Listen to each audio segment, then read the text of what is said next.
보훈처장이 어제 새롭게 내정이 됐습니다. 피우진 보훈처장인데 보훈처장 역사상 첫 여성 보훈처장의 내정입니다. 그런데 신임 보훈처장의 이력이 상당히 흥미롭습니다. 저희가 준비한 다음 돌직구 신문입니다.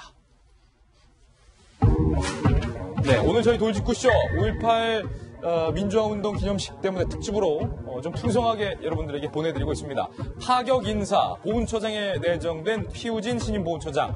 정말로 파란만장했습니다. 최초의 여성 헬기 조종사로 군 생활을 복무했던 이력도 있습니다.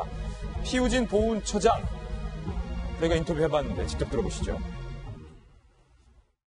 내일 임을위한 행진곡 혹시 부르실 건지? 네, 불러야죠. 저는 애국가도 씩씩하게 부르고 임을 위한 행진곡도 아주 씩씩하게 부를 겁니다.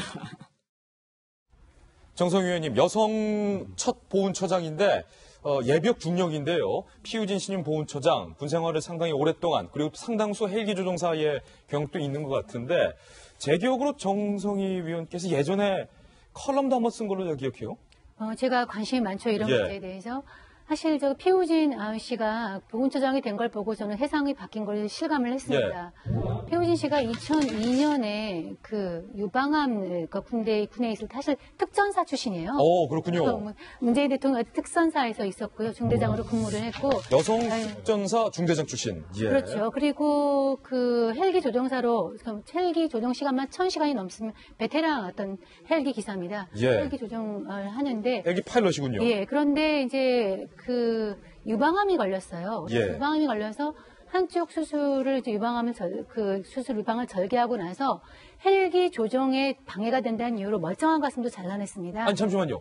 한쪽 유방암 때문에 절제를 하고 잘라냈는데 헬기 조종에 방해된다. 그러니까 균형 감각이라든지 뭔가 좀 그런 것 때문에 방해가 된다는 이유로 다른 멀쩡한 쪽까지 잘랐거든요. 예, 두 개 다 잘라내고서 업무에 대한 어떤 복귀 의사를 피력을 했는데 그때 이제 군 어떤 규정상 그러니까 이런 심각한 어떤 질병과 암 수술을 마치고 나서는 복귀가 힘들다는 그런 규정 때문에 강제 전역을 당했습니다. 아니, 암을 이겨냈는데 강제로 전역을 당했다. 강제 퇴역을 되고 난 다음에 2년간 소송을 해서 이제 복귀를 했어요. 복귀를 하고 나서 이제 나이 정년에 걸려서 중령으로 예편을 했는데 그래서 보훈처 역사상 처음으로 중령 출신 그리고 여성이 온 거죠. 그래서 굉장히 그 어떤 시대 변화의 그런 상징하는 인물이고요.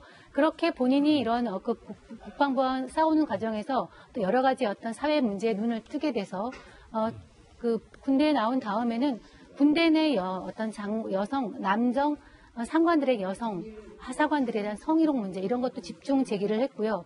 그리고 2008년 군대로 복귀하기 직전에는 진보신당 후보로 나가서 출마했다 떨어지기도 했었죠. 근데 다채롭고 어떤 그런 경력의 소유자인데 이제 문재인 정부에 들어서서 국가보훈처장이 돼서 군 어떤 보훈처장의 업무 자체에 어떤 커다란 변화가 오지 않을까 그렇게 예상을 해봅니다. 예, 이 피우진 보훈처장의 상당히 흥미로운 이력이 있는데 당직 사관 시절에 옛날이니까 뭐 1990년대 초중반이 아닐까 싶은데 그때 당직 모 사령관이 술자리가 있는데 여군을 예쁘장한 사복을 입혀서 올려보내라. 그러니까 술 시중을 들게 여군을 올려보내라. 라는 이제 명령을 내렸는데 당시에 이 피우진 보훈처장이 단호하게 계속 이런저런 이유로 거절하다가 나중에는 뭐 제대로 미운털을 박혔다고요. 네.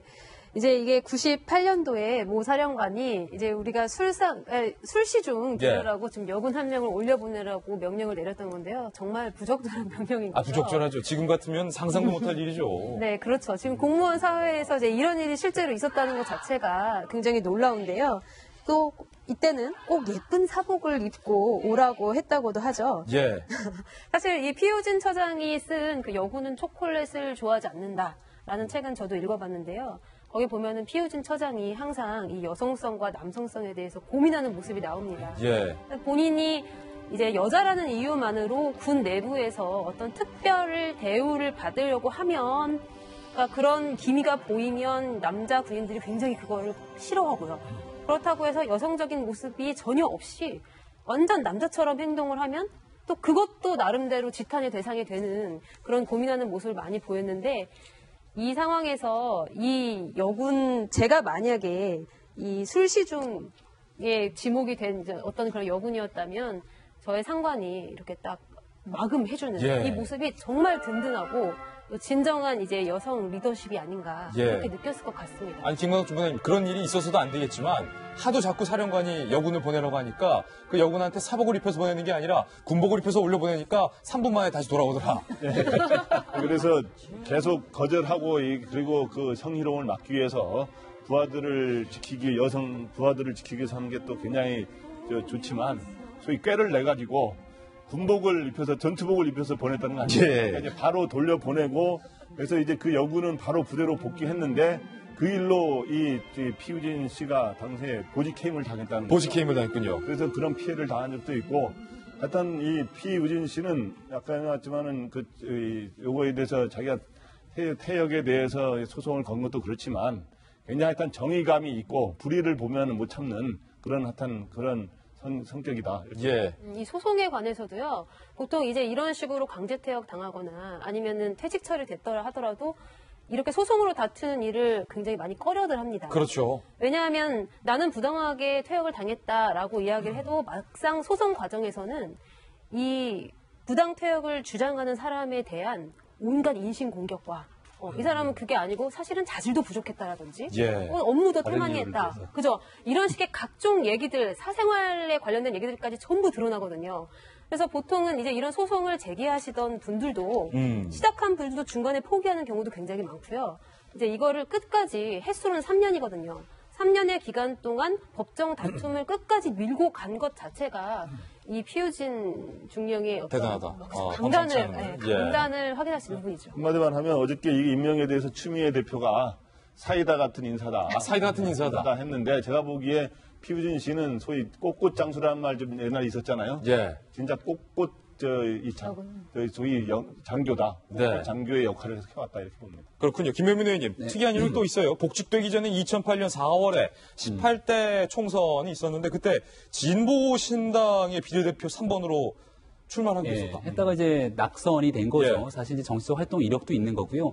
그래서 이제 정의당의 노회찬 원내대표가 역대급 홈런이라고 극찬하지 않았습니까? 어제 인사에 어찌 대해서. 보면은 예. 지금 정의당의 전신이라고 볼 수 있는 진보신당의 비례대표 출마했던 경력들이 분명히 존재하는 거고요. 사실 여기에 대해서는 피우진 지금 보훈처에 갖고 있는 개인적 이력의 훌륭함도 있지만 문재인 대통령, 문재인 정부가 얘기하고 있는 여성 인사를 30%부터 시작하겠다라고 하는 부분도 우리가 눈여겨볼 필요가 있는 거거든요. 특히나 이제 프랑스의 마크롱 대통령이 되고 나왔고 내각 인선의 50%를 여성으로 하겠다는데 여기에 대단히 파격적인 인사 중에 하나가 국방장관을 여성으로 한 거예요. 그러니까 대한민국 같은 경우는 아직까지 국방장관까지 여성으로 시키지는 어렵겠지만 사실 보훈처라고 하는 곳이 전직 장성 출신들 하게 되는 건데 장성 출신이 아니라 전직 중령 출신이고 거기다 여성이라는 인사까지 발탁했다는 부분 속에서 지금 대한민국 군인 전체 중에 여군 비율이 한 6%가 채 안 된다는 것 같거든요. 소수지만 이렇게 있는 여군들에 대한 사기 진작에도 도움이 될 것이고요. 사실 그동안 보훈처가 갖고 왔었던 여러 가지 좀 어찌 보면 문제가 있었던 부분들을 하나하나 좀 개선할 수 있는데 굉장히 긍정적인 시그널을 주는 게 아닌가라는 생각이 듭니다. 세상이 변화하는 거는 저런 사람들의 어떤 행동 때문에 그렇습니다. 사실 이렇게 군 어떤 상대로 후송을 한 끝에 군 인사법이 개정이 돼서 그 심신장애 판정을 받아도 본인이 원할 경우에 군에 계속 근무할 수 있게 법이 바뀌었거든요. 그 어떤 수혜자가 누르면 작년에 재작년인가요? 목함 지뢰로 해서 그 다리를 잃은 두 하사관들이 그 지뢰에 이제 목발을 짚게 되고 그다음에 의족을 달았음에도 불구하고 계속 군에 근무하고 있지 않습니까? 그것이 바로 이 군사법 그 바뀌어진 군 인사법에 대한 덕분입니다. 그러니까 이런 어떤 작은 어떤 잘못된 부당한 관행 이런 것들 개선해가는 과정에서 세상은 진보하고 있습니다. 그렇군요. 지금 현장에서 취재 기자로부터 전원이 지금 제게 도착을 했습니다. 안철수 전 대선 후보죠. 국민의당의 안철수 전 대선 후보가 내빈석 자리가 지금 앞쪽에 마련이 돼 있었는데 내빈석에 앉기를 거부하고 일반석으로 이동을 해서 그 연유를 지금 저희 취재 기자가 취재를 했는데 김병민 의원님, 네. 국민과 함께 지켜보고 싶다. 그래서 내빈석에 앉지 않겠다. 뭐 이런 네. 얘기를 밝혔다고 해요.